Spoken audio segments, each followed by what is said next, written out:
नमस्कार, स्वागत है आप सभी का आपके अपने YouTube चैनल विकास लेक्चर में। उम्मीद करता हूं आप और आपका परिवार रोजाना की तरह बेहतर होंगे, अच्छे होंगे। तो दोस्तों, आज की वीडियो में हम बात करेंगे राउल्ट के नियम को लेकर, जो विलियन चैप्टर का सबसे ज़्यादा ट्रेंडिंग क्वेश्चन है और एग्जाम में बहुतों बार पूछा जाता है। ठीक है, सबसे बड़ा प्रश्न ये उठता है कि जो राउल्ट का नियम है वो कई बार अलग अलग तरह से आपको देखने को मिलता है। ठीक है, कहीं अवांछित विलायक के लिए होता है तो कहीं द्रव द्रव के लिए होता है। अब सब बच्चे परेशान हो जाते हैं कि ये इस तरह से एग्जाम में हमें कौन सा लिखना है। तो आपको बिल्कुल भी चिंता करने की जरूरत नहीं है, क्योंकि इस वीडियो को देखने के बाद आपके सारे डाउट इस तरह के क्लियर हो जाएंगे। क्योंकि हम राउल्ट के नियम को दोनों फेस में बताएंगे कि किस तरह से एग्जाम में पूछा जाए कि आपको, और इसमें जो है आपको वहां पर क्या लिखना है। ठीक है, तो यही उम्मीद है कि आप वीडियो को जो है लास्ट तक जरूर देखिए, तभी ये समझ में आएगा। ठीक है, तो सबसे पहले हमें क्या करना है,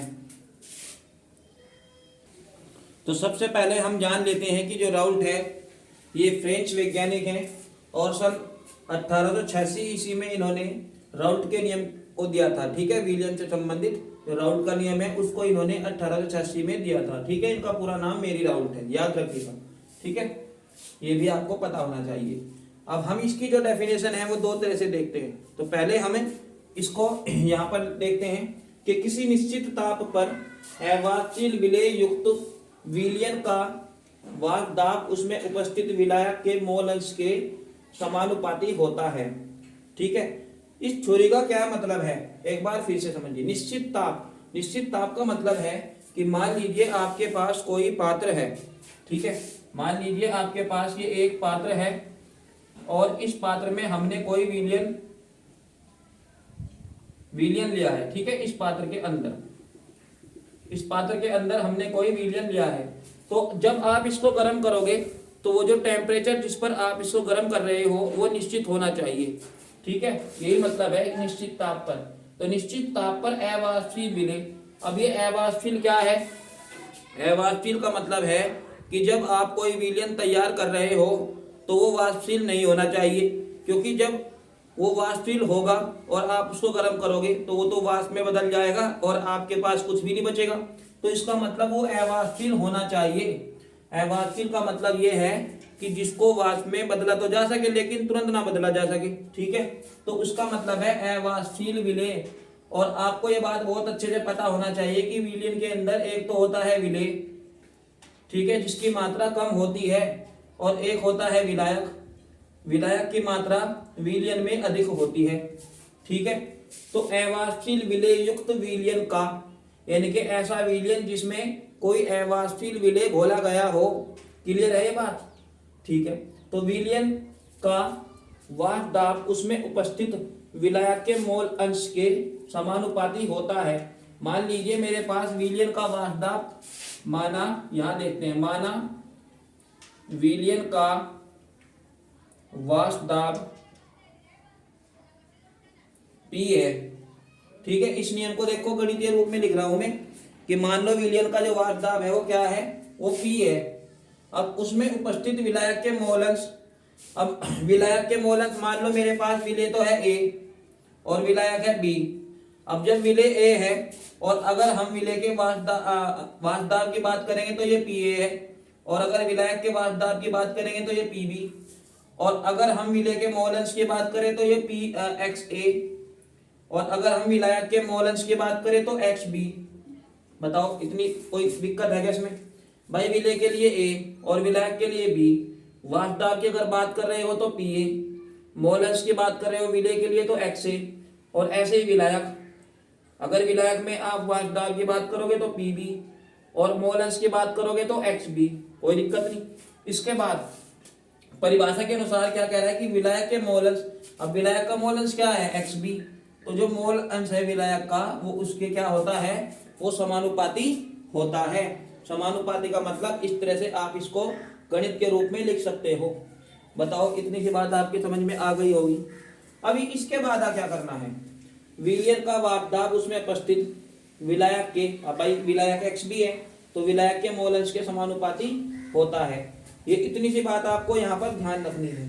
आप चाहो तो जो विलयन का वाष्प दाब है ये यहाँ पर विलायक के वाष्प दाब के भी बराबर होता है, यानी कि आप इसको यूं भी लिख सकते थे, तो पी बी समानुपाती एक्स बी, ठीक है। या आप इसको यूं भी लिख सकते हो कि पी बी इक्वल टू, जब ये समानुपाती का निशान हटता है तो यहाँ पर एक कांस्टेंट निकलता है और वो होता है हमारा शुद्ध अवस्था के लिए, यानी कि पी जीरो बी और एक्स बी। तो ये शुद्ध अवस्था के लिए हमारा क्या है, वाष्प दाब है, ठीक। अब इसके बाद हमें क्या करना है, इसके बाद आप इसको समीकरण एक मान का छोड़ सकते हो, और आपको ये बात बहुत अच्छे से, जो आपका मोल फ्रैक्शन है या मोल अंश है या मोल प्रभाज्य या मोल भिन्न, जो भी आपने अपनी बुक्स में पढ़ा होगा मोल अंश के बारे में, तो आपने ये भी जरूर पढ़ा होगा कि जो हमारा विलयन होता है और विलयन के अंदर विलय के मोल अंश और प्लस विलायक का जो मोल अंश है, उन दोनों का टोटल एक के बराबर होता है। बताओ कितना पढ़ा के आपने, एक्स ए प्लस एक्स बी बराबर क्या होता है, बराबर एक के होता है। तो यहाँ से हमें एक बात समझ में आई, हम यहाँ से एक्स बी का जो मान है ना वो ज्ञात कर लेंगे, ठीक है। तो एक्स बी बराबर बताओ क्या आ जाएगा, एक्स बी बराबर आ जाएगा 1 माइनस एक्स ए, ठीक है। एक्स बी का मान हमें कितना मिला, 1 माइनस एक्स ए। अब ये जो आपको समीकरण दिखाई दे रही, अब इस समीकरण में आप ये मान यहाँ पर रख देंगे, ठीक है। देखो समीकरण एक में हमने लिखा पी बी बराबर पी जीरो बी और एक्स बी का मान हमारे पास है 1 माइनस एक्स ए। भाई इस मान को उठा के, इस मान को, ये जो आप देख रहे इसी को तो उठा के यहाँ पे रखा। अभी आपको क्या करना है, अब आपको इसका मल्टीप्लाई कर देना है दोनों में, पी बी जीरो की गुणा इसमें भी करोगे और इसमें भी करोगे, तो पी जीरो बी, ठीक है, माइनस अब इसकी गुणा इसमें भी करो, तो पी जीरो और बी और एक्स ए। एक्स ए क्या है, विलय का जो मोल अंश है ना। अभी इसके बाद अब क्या करना है आपको, अब आपको इनका जो है इसको इधर ले जाइए, तो ये क्या हो जाएगा, प्लस हो जाएगा, और इसको इधर भेज दीजिए तो हो जाएगा माइनस, ठीक है। तो देखो ऐसे लिख देंगे, तो यहाँ पे देखो पी जीरो बी और एक्स ए इक्वल टू, तो ये जो है पी जीरो बी और माइनस, इसको आप इधर भेज रहे भाई, इसको तो भेज दिया इधर और इस पी बी को भेज दिया इधर, ठीक है। पी जीरो बी क्या है, शुद्ध अवस्था में, यहाँ लिख देते हैं, जहाँ पी जीरो बी क्या है, शुद्ध अवस्था में, शुद्ध अवस्था में विलायक का वाष्प दाब, शुद्ध अवस्था में विलायक का वाष्प दाब, आप यहाँ समझ सकते हो इसको, ठीक है। अब इसके बाद आपको क्या करना है, जो पी जीरो बी है इसको भेज देंगे आप बटे में, तो एक्स ए बराबर आ जाएगा आपके पास पी जीरो बी और minus P zero P B और अपॉन में पी जीरो बी, ये आ जाएगा आपका ये मान, ठीक है। कुछ कुछ बुक्स में आपको देखने के लिए मिल सकता है कि जहां हमने पी जीरो बी लिया है या ये लिया है, कुछ बुक्स में आपको ये शुद्ध अवस्था में पी एस से भी प्रेजेंट कर देता है, ऐसे मतलब विलियन के लिए भी कुछ कुछ बुक्स में आपको मिल सकता है। तो इसमें कोई घबराने वाली बात नहीं है, आप इसको चाहो तो ऐसे भी याद कर सकते हो। बताओ एकदम आसान है ना, एकदम बिल्कुल ऐसा है जैसे रसमलाई, ठीक है। बताओ है नहीं क्या भाई, इतनी सी डेफिनेशन देखो और डेफिनेशन के हिसाब से ये गणितीय सूत्र बना दो। समझने के लिए आप इसको ऐसा भी कर सकते हो, ठीक है। विलियन का जो वाष्प दाब है समानुपाती एक्स बी के है, या हम इसको ऐसे भी लिख सकते हैं, और ये जब निशान हटता है तो यहाँ पर कोई ना कोई चीज नियतांक स्थिरांक कुछ ना कुछ आता है, तो शुद्ध अवस्था में विलायक का वाष्प दाब ये आ गया, ठीक है। इसके बाद आपको इतना सा कर देना है, ठीक है।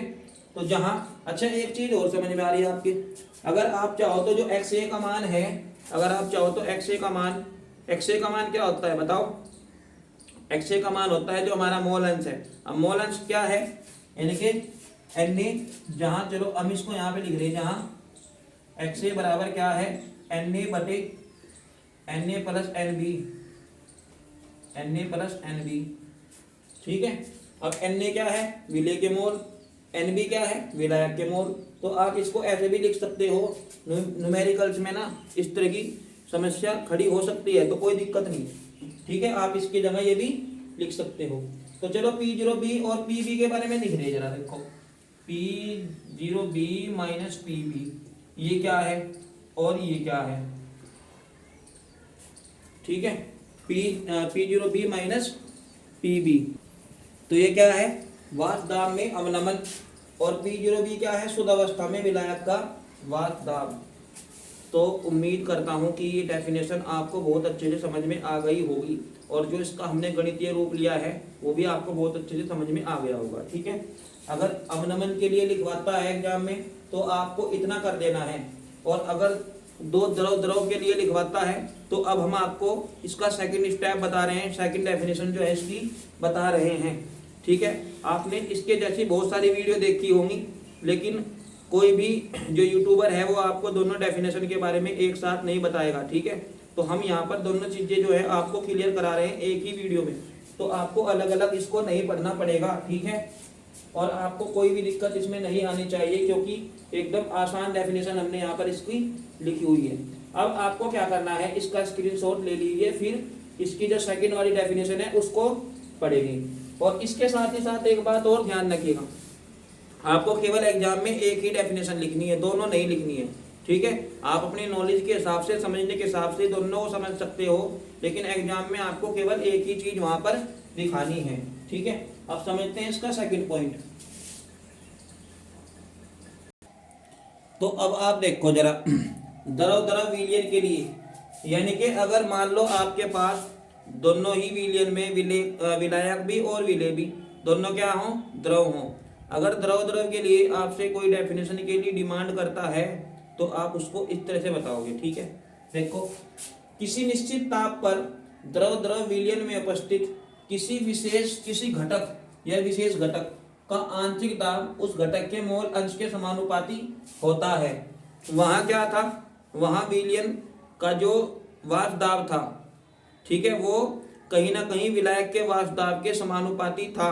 और इसमें क्या है, इसमें प्रत्येक घटक मोल अंश के समानुपाती है, यानी कि चाहे विलायक हो या विलेय हो, दोनों के लिए ही हम यहाँ पर सूत्र लिख सकते हैं डेफिनेशन के हिसाब से, ठीक है। आपको ज्यादा सोचने की जरूरत नहीं है, केवल क्या करना है कि किसी घटक का मतलब यहाँ विलायक या विलेय से है, इसमें ज्यादा सोच विचार करने वाली जरूरत नहीं है आपको, ठीक है। किसी घटक का मतलब या तो विलायक हो या फिर विलेय हो, तो मैंने यहाँ पर घटक लिख दिया, ठीक है। का आंशिक दाब, यानी कि तो विलायक हो या विलेय का आंशिक दाब उस घटक के, फिर उस घटक मतलब विलेय या विलायक के मोल अंश के समानुपाती होता है। चलो इसको एक बार गणित के रूप में देख रहे, माना आपके पास विलयन में विलेय A है, माना विलयन में विलेय क्या है, A, विलेय A, ठीक है, का आंशिक दाब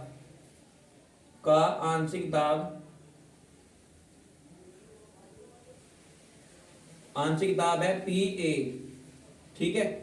विलयन में विलायक, अगर हम विलायक की बात करेंगे तो विलायक B का जो आंशिक दाब है वो क्या हो जाएगा, वो हो जाएगा PB। तो हमारे पास मान लो विलयन में विलेय के मोल जो है आंशिक दाब तो है वो PA, और ऐसे ही विलायक का जो आंशिक दाब है वो है PB, और विलेय का जो मोल अंश है, मोल फ्रैक्शन है वो है XA, और विलायक का जो मोल फ्रैक्शन है वो है XB, ठीक है। अब आपको क्या करना है, अब आपको कुछ नहीं करना, एकदम सिंपल वाली बात है, एकदम बच्चों की, ठीक है। बताओ, मोल अंश के समानुपाती होता है। अगर मान लो हम घटक विलेय की बात करें तो विलेय का जो आंशिक दाब है बताओ वो क्या है, PA, ठीक है। और अनुक्रमानुपाती या समानुपाती क्या, मोल अंश, यानी कि इसका मोल अंश कितना लिया हमने, XA, तो XA, ठीक। ऐसे ही हमें क्या करना है, विलायक, अब विलायक के लिए क्या है, PB, और ऐसे ही इसका समानुपाती किसको दिखाना है, मोल अंश के समानुपाती, मतलब XB के समानुपाती, ठीक। इतना तो सिंपल है। अब इसके बाद हमें क्या करना है, यहां से जब ये निशान हटता है तो कोई ना कोई नियतांक भी जरूर मिलता है। तो अगर मान लो हम यहाँ से इसको हटाएंगे तो हमें शुद्ध अवस्था में विलेय का वाष्प दाब मिलेगा। क्या, शुद्ध अवस्था में विलेय का वाष्प दाब, तो हम इसको शुद्ध अवस्था में PA0 या PA0 कह सकते हैं, ठीक है, 0 भी कह सकते हैं। तो XA, ये तो बात नंबर हो जाएगी 1, ठीक है, या आप एक काम कर लो, इसको बॉक्स में बंद कर लो, क्योंकि ये भी इसकी परिभाषा है। ठीक है, ये जो हमने लिखा है यहाँ पर, ये भी इसके हिसाब से भी परिभाषा बन सकती है, और ये परिभाषा इसके हिसाब से भी जो है बन सकती है। ठीक है, तो P0 B, P0 B और XB, इस तरह से भी आप इस परिभाषा को लिख सकते हो। ठीक है, लेकिन आपने कक्षा 11 में एक नियम सुना होगा, जब आपने चार्ल्स का नियम पढ़ा था, बायल का नियम पढ़ा था, तो एक नियम वहां पर आपने और पढ़ा था। ठीक है, वो नियम क्या था? डाल्टन का आंशिक दाब का नियम। ठीक है, और डाल्टन का आंशिक दाब का नियम क्या कहता है कि अगर हमारे पास कोई भी मिश्रण हो या कोई भी विलयन हो, ठीक है, उसमें जितने भी हमारे पास घटक हैं और सबका जो दाब है वो क्या होता है, मान लो पहले घटक का P1, दूसरे का P2, तीसरे का P3, इसी तरीके से अगर बहुत सारे हो तो P बराबर P1 plus P2 plus P3 plus P4 जितने भी हैं सारे लिख सकते हैं। ठीक है, तो डाल्टन के आंशिक दाब के नियम से, डाल्टन के आंशिक दाब के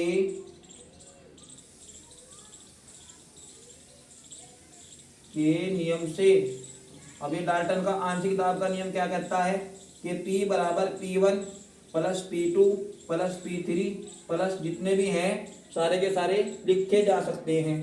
अगर हमारा टोटल आंशिक दाब क्या हो, यानी कि विलयन का आंशिक दाब P हो, तो बताओ हम PA यहाँ लिख सकते हैं और PB हम यहाँ लिख सकते हैं, यानी कि P बराबर PA प्लस PB, क्योंकि हमारे पास तो विलयन में केवल एक विलेय है और एक विलायक है, तो इसलिए PA प्लस PB को ही हम लिखते हैं। ठीक है, ज़्यादा नहीं लिखना।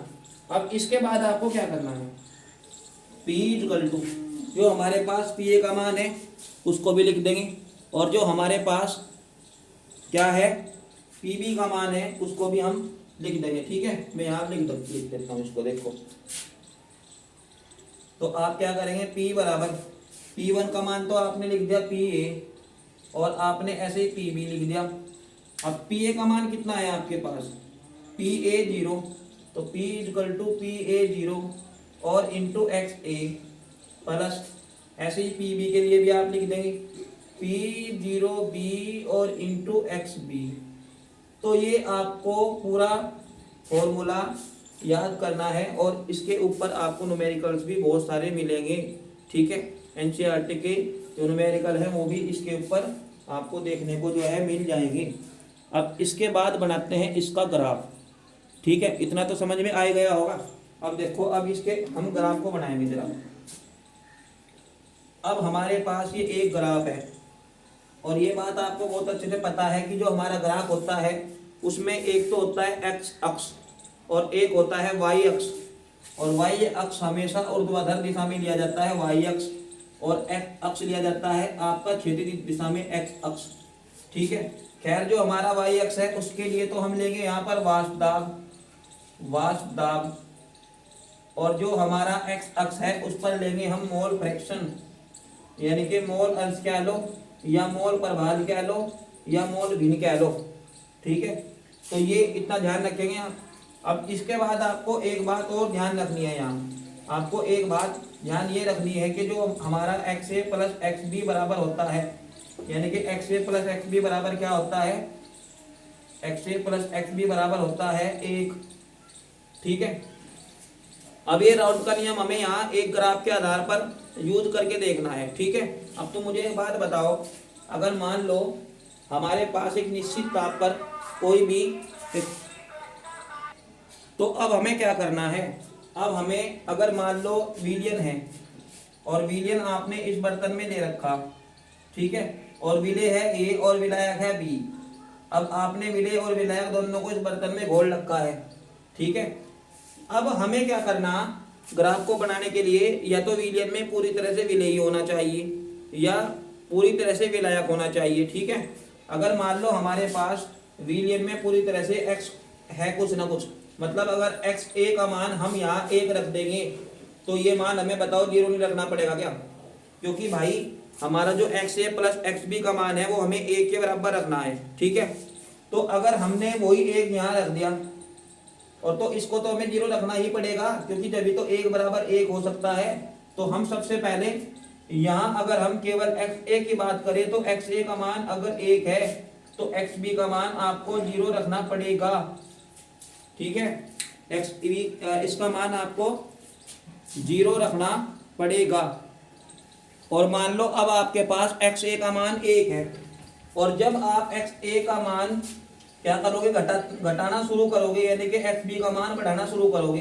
तो जब आप एक्स बी का मान बढ़ाना शुरू करोगे तो इसका मतलब है कहाँ, एक्स बी के लिए ये रहा, तो इसका मतलब है कि इस पर भी प्रभाव पड़ना शुरू हो जाएगा, यानी कि ये भी बढ़ना शुरू हो जाएगा इस तरह से।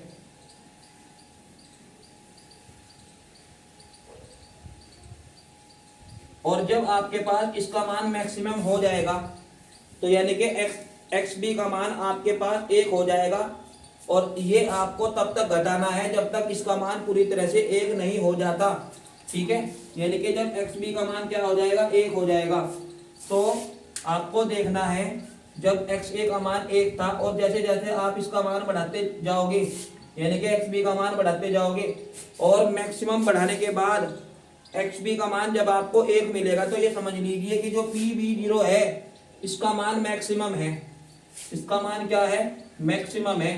कब, जब एक्स ए का मान 1 था और आपने एक्स बी का मान बढ़ाना शुरू कर दिया। जब आप एक्स बी का मान बढ़ाओगे तो इसका मान भी ऑटोमेटिक बढ़ेगा या नहीं बढ़ेगा, बताओ भाई। समानुपाती का मतलब होता है जब आप एक चीज बढ़ाओगे तो दूसरी चीज अपने आप बढ़ेगी, और व्युत्क्रमानुपाती का मतलब होता है जब आप एक चीज बढ़ाओगे तो दूसरी चीज अपने आप घटेगी। बताओ घटेगी कि नहीं। तो व्युत्क्रमानुपाती में घटता है और समानुपाती में दोनों ही चीज बढ़ती है।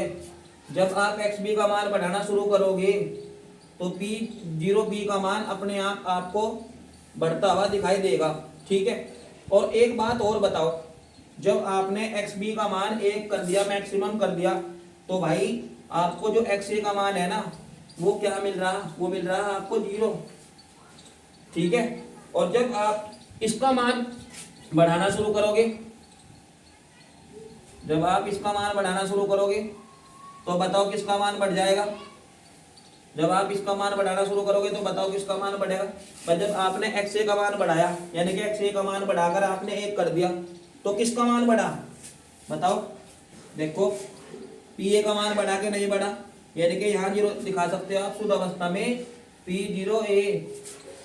ठीक है, तो इन दोनों के लिए आपको इस तरह से ऐसा ग्राफ बना देना है। ठीक है, अब आप चाहो तो इसको लिख सकते हो ग्राफ के ऊपर भी, ये है बी के लिए, तो आप यहाँ लिख सकते हो P = PB बराबर आप लिख सकते हो P0B और इंटू XB। ऐसे ही आप इसके लिए भी लिख सकते हो PA = P0A और इंटू XA, है ना, एकदम सिंपल। पर एक बात और समझ में आ रही, अगर आपको कोई ये कहे कि भाई पूरा दिखाओ, इस ग्राफ में आपने टोटल यानी कि जो डाल्टन का आंशिक दाब है क्या उसको भी दिखाया जा सकता है, तो आपका जवाब होना चाहिए हाँ, उसको भी दिखाया जा सकता है। अब उसको कहाँ दिखाएंगे आप उसको यहाँ दिखाएंगे। इन दोनों को मिला लो, इन दोनों भाइयों को जो है एक साथ आप कंबाइन कर लो, और इसके आधार पर ये मान आप बहुत ही अच्छे से दिखा सकते हो। और यहाँ पर आप लिख सकते हो P बराबर PA प्लस PB। इस तरीके से आप राउंड का नियम जो है पूरा क्लियर कर सकते हो। तो देखो कितना सिंपल राउंड का नियम है। आप चाहो तो इसको भी मिला सकते हो, यहाँ पर इसको भी जो है मिला सकते हो।